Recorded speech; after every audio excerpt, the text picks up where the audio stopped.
বন্ধুরে আমার, জুমা ডেকে হুজুর নবীকে ভালোবাসিয়া মাত্র যদি 80 বার করতে পারো, আমার রাসূল জানিয়ে দিয়েছে তার জন্য 80 বছরের সগীরা গুনাহ আল্লাহ মাফ করে দেয়। বন্ধুরে আমার, হাদিস কারে এসেছে দাইলামি শরীফের মধ্যে, হাদিসে নবী বলেন হযরত আনাস রাদিয়াল্লাহু তাআলা তিনি জানিয়ে দিয়েছেন, আপনার আমার প্রাণের নবী বলে দিয়েছে, ও মহানপুরের আমার ভাই, আমার বাবা, আমি আমার মা, আমি আমার বোনদেরকে ডেকে বলছি, গড়ি হয়ে জানা করে শোনো, আজকে কেউ তোমরা ঘুমিয়ে না গো মা, ও বাবা হৃদয় করে শোনো। দাইলামি শরীফের মধ্যে হাদিস কানা হাদিসের রাবী হলেন হযরত আনাস রাদিয়াল্লাহু তাআলা আনহু। আপনার আমার প্রাণের নবী, দু জাহানের মানসা নবী, রাহমাতাল লিল আলামিন, তিনি বলে দিয়েছে কেউ যদি প্রাণের নবীকে ভালোবাসিয়া প্রতিদিন যদি কেউ 1000 বার নবীকে মহব্বত করে দরুদ পড়তে পারো, আমার নবী বলেছে জান্নাত না দেখা পর্যন্ত তার মরণ হবে না। জুড়ে জুড়ে বলুন না সুবহানাল্লাহ।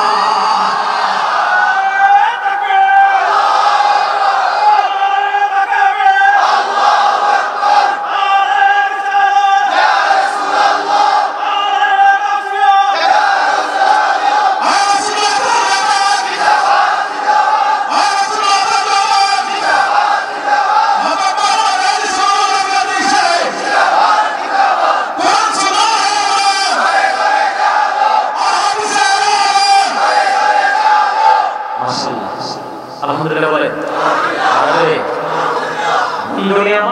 তাহলে নবীকে ভালোবাসলাম না আর শুধু এখানে ক্ষান্ত নয়, আপনার নবী আরো বলেছে পৃথিবীর বুকে থেকে তুমি যত বেশি রাসূলকে ভালোবেসে দরুদ পড়তে পারবা, তত বেশি নবীকে কাল হাসরের দিন কাছে পাবা।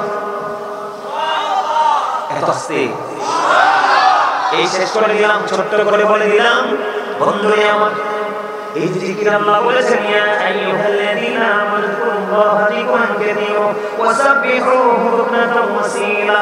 আল্লাহ বলেছে বান্দাদেরকে তোমরা বেশি বেশি করে আল্লাহর জিকির করো, সকাল থেকে সন্ধ্যা আল্লাহর পবিত্রতা ঘোষণা করো। ওয়াজটা ভালো লাগে না?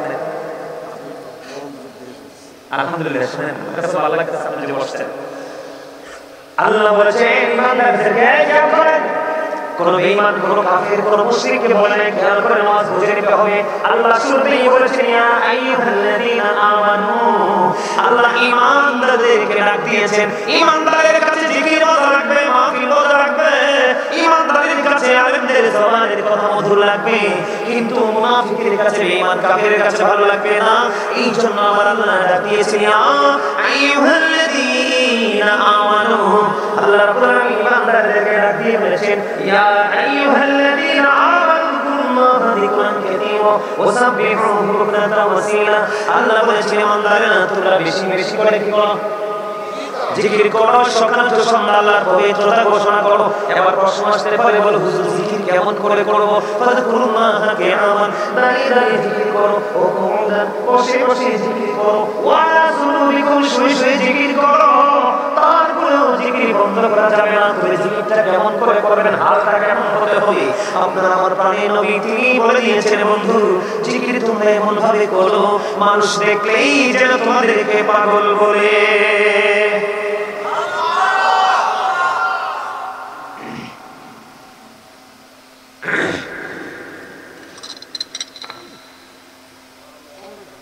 মানুষ দেখলে যেন তোমাদেরকে কি বলে, পাগল বলে। এবার আসেন, এই যে ধরেন আমি টিস্যু নিচ্ছি, আসার পরে বসার পরে টিস্যু নিচ্ছিলাম, দেখছিলেন টিস্যুটা নিয়ে কি করলাম, প্র্যাকটিক্যাল এক্সাম্পল। এই যে আমি দেখলাম এখানে একটু দুর্গন্ধ আছে, কি আছে, আমি টিস্যুটা নিয়ে এই মাইক্রোফোনে একটু মুছে দিলাম। তার মানে হলো আজকের এই মাইক্রোফোন মোছার জন্য আমার জন্য সহজ উপকরণ হলো এই টিস্যুটা। এটা বন্ধু আমি এক্সাম্পল দিলাম, আপনার আমার প্রাণের নবী তিনি বলে দিয়েছেন বান্দা জিকির বেশি বেশি করে করো। জিকির হলো তোমার মনের ময়লা দূর করার সবচেয়ে বড় উপকরণ। সায়েন্টিফিকদের বক্তব্য হলো জিকির ইজ দ্য হার্ট মেডিসিন। জিকির হলো হার্টের ওষুধ। দেখবেন যে মানুষ বেশি বেশি করে জিকির করে, বেশি বেশি করে আল্লাহর গোলামি করে, ওই মানুষের হার্ট দুর্বল হয় না, এমন স্ট্রং থাকে। কারণ এটার কারণ হলো এটার মধ্যে রয়েছে আমার মাওলার গভীর প্রেম। আবার সে বন্ধু জিকির কাকে বলে? সুবহানাল্লাহ বল আল্লাহর জিকির, আলহামদুলিল্লাহ বল আল্লাহর জিকির, আল্লাহু আকবার বল আল্লাহর জিকির, আলহামদুলিল্লাহ বল আল্লাহর জিকির, লা ইলাহা ইল্লাল্লাহ বল আল্লাহর জিকির। কাউকে ভালো কাজের জন্য ডাকায় তো জিকির, কাউকে মন্দ কাজ থেকে থামিয়ে দেওয়া তো জিকির।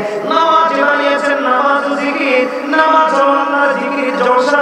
কারণ এটা বিভিন্ন একই জায়গায় দাঁড়িয়ে বসে সম্পন্ন করা হয়। হজে গেছেন সেটাও জিকির, কারণ ওই জিকির এটা হলো জিকিরের জুলুস। তার কারণ হলো বিভিন্ন জায়গা পরিদর্শন করে সম্পন্ন করা হয়। সুবহানাল্লাহ। আজকে যে আপনারা এখানে এসেছেন বন্ধু, আপনারা যে আজকে এখানে এসেছেন, আপনারা তো জানেন না আপনাদেরকে নেওয়া শুরু হবে। আমার নবী বলেছেন, তোমরা যখন জান্নাতের বাগানে যাও তখন জান্নাতের বাগান থেকে তোমরা কিছু ফল খেয়ে নিও। ইয়া রাসূলুল্লাহ, ইয়া হাবিবাল্লাহ, নবী গো, ও প্রিয় নবী, জান্নাতের বাগানের ফলটা কি? আমার নবী বলে গেলেন, সুবহানাল্লাহ ওয়ালহামদুলিল্লাহ, লা ইলাহা ইল্লাল্লাহ, সুবহানাল্লাহ ওয়ালহামদুলিল্লাহ, লা ইলাহা ইল্লাল্লাহ,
সমস্ত প্রশংসা লাভ ফর আল্লাহ, ভালোবাসা আল্লাহর জন্য, হাইড ফর আল্লাহ, ঘৃণাও কথা হয় না।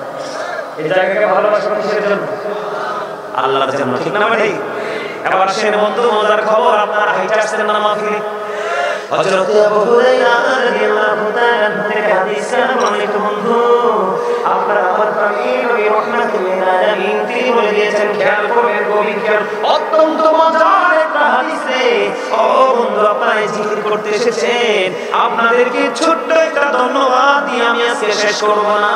আল্লাহ যেন আপনাদের জন্য সর্বোচ্চ নিয়ামত বরাদ্দ দেয়, জয় কোন আমিন। রাস্তাঘাটে অনেক মানুষ আছে, তাদের মধ্য থেকে যুদ্ধ করে আপনারা জান্নাতের বাগানে মজা দেখেন কেন? আমার নবীজি বলেছে, আল্লাহ বান্দা সম্পর্কে, বান্দা আল্লাহ সম্পর্কে যেমন ধারণা করে, আল্লাহ রাব্বুল আলামিন ওই বান্দার কাছে ঠিক তেমন। বুঝেন না এই কথাটা?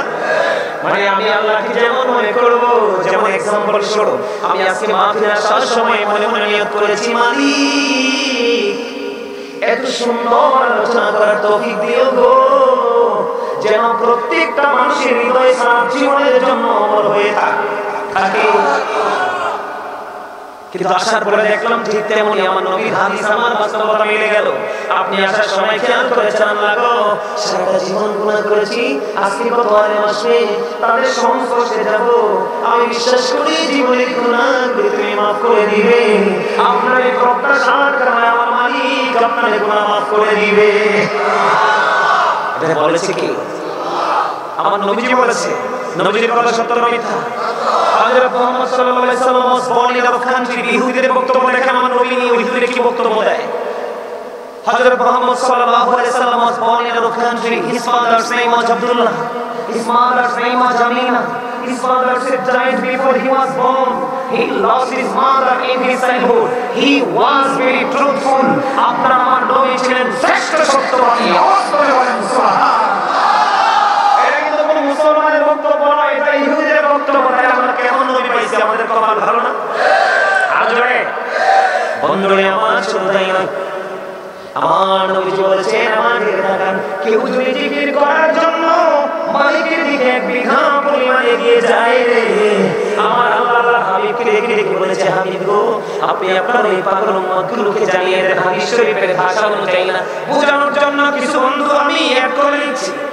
আল্লাহর হাবিব বললেন, তুমি যদি জিকির করার জন্য এক বিঘা পরিমাণ এগিয়ে যাও, আমার আল্লাহ তোমার দিকে এক গজ পরিমাণ এগিয়ে আসে।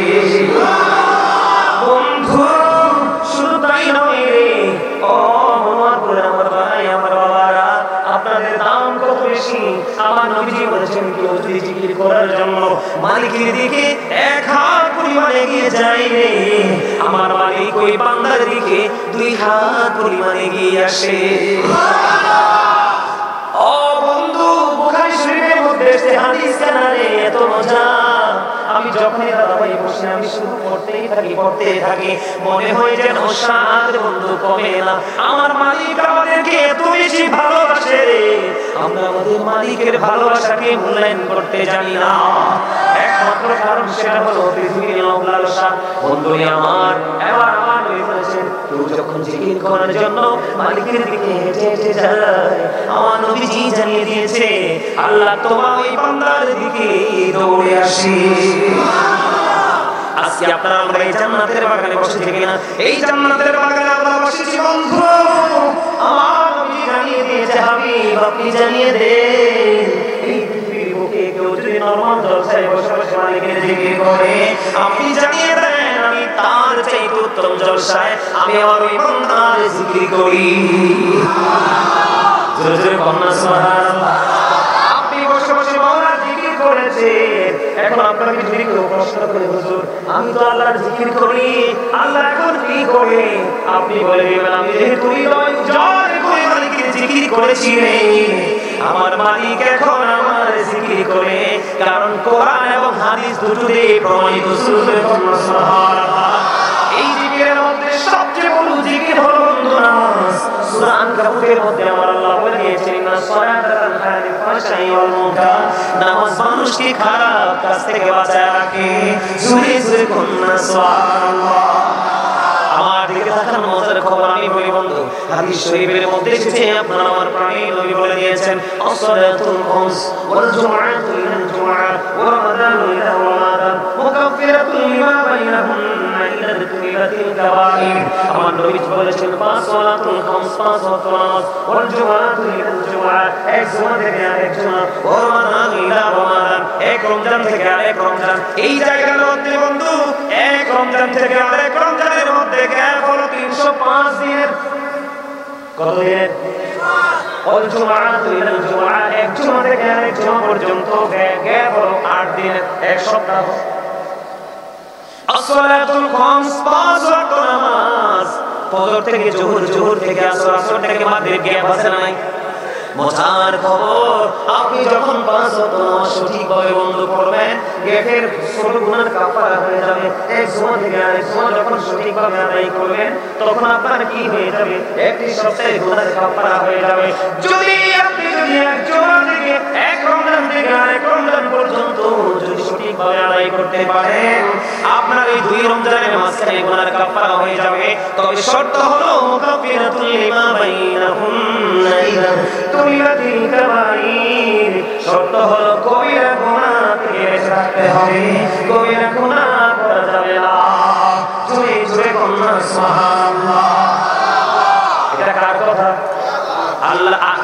শরীফ বন্ধু আপনার আমার প্রাণের নবীর কথা আমার দিকে তাকান বন্ধু অত্যন্ত গুরুত্ব সহকারে জুম্মার কথা যেহেতু এখানে এসেছে এখনকার বাংলাদেশের মানুষ যে জুমার নামাজ পড়ে এই জুমার নামাজ দিয়ে বন্ধু হেদায়েত মিলবে না আল্লাহ দিদার মিলবে না আমি আবার কথা বলবো না কারণ সময় খুব সংকীর্ণ আমার দিকে তাকান বন্ধু জুম্মার দিনটা সাইয়্যিদুল আইয়াম শ্রেষ্ঠ দিন রোজার ঈদের দিন কুরবানির ঈদের দিন চাইতে দামি হলো এই জুম্মার দিন আমার নবী জানিয়ে দিয়েছে সব দিনের চাইতে উত্তম রূপে তুমি জুমার দিনে গোসল করবা সবচেয়ে দামি পাঞ্জাবিটা গায়ে লাগাইবা গায়ের মধ্যে আতর লাগাইবা গাড়ি দিয়ে অটো দিয়ে তুমি যাইতে পারো তুমি গাড়ি দিয়ে অটো দিয়ে যাও না হেঁটে হেঁটে তুমি মসজিদের দিকে চলে যাও নবীজি বলেছেন তুমি সবার আগে যদি মসজিদে যাও কুরবানির সওয়াব তোমার আমলনামায় প্রথম কাতারে বসবে জোরে কন্যা সুবহানাল্লাহ আপনার আমার প্রাণের নবী বলেছেন যে ব্যক্তি জুমা দিয়ে বন্ধু সবার আগে মসজিদে যেতে পারবে এবং সবার পরে মসজিদ থেকে বের হয়ে আসবে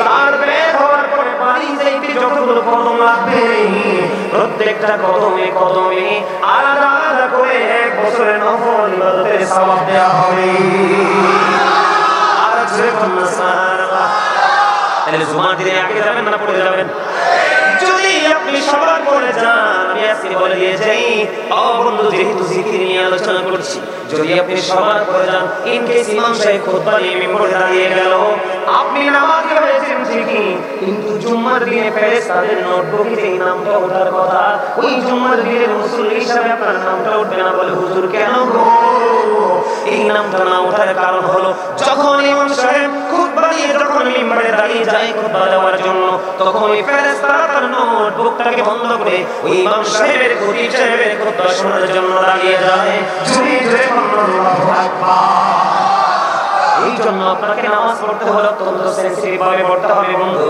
তাহলে আপনার 5 ওয়াক্ত নামাজ পড়ার কারণে গ্যাপের গুনাহ মাফ এই জুমা থেকে ওই জুমা সঠিকভাবে পড়ার কারণে এক সপ্তাহের গুনাহ মাফ এক রমজান থেকে আরেক রমজান পর্যন্ত সঠিকভাবে যদি আদায় করতে পারেন তাহলে এক বছরের গুনাহ মাফ তাইলে মুমিনের আমলনামায় কোনো গুনাহই কুইজা পাওয়া যাবে না আর যদি বলেন ঠিক না রে বন্ধুরা আমার এখানেই শুরুকান্ত নয় নামাজটা কেমন ভাবে পড়তে হবে ইমাম বুখারী যখন নামাজ পড়তেছিলেন বন্ধু ওনাকে বিষাক্ত ভেঙ্গুর পোকা একটা নয় দুইটা নয় 10টা কামড় দিয়েছে রে নামাজ শেষ করে ফেললেন ছাত্রকে বললেন আমার জামাটা একটু উঠাও আমি একটু দেখো আমার ভিতরে কি হয়েছে ছাত্র জামা উঠাইয়া দেখলেন হুজুরের পিঠের মধ্যে 10টা ভেঙ্গুর পোকার কামড় হুজুর এত বিষাক্ত পোকা একটা দুইটা নয় 10টা কামড় দিল গো আপনি কেমন করে সহ্য করে নামাজ পড়লেন ইমাম বুখারী উত্তর দিয়েছে তোমরা জানো না তুমি জানো না নামাজ আমার জিকিরের মধ্যে কত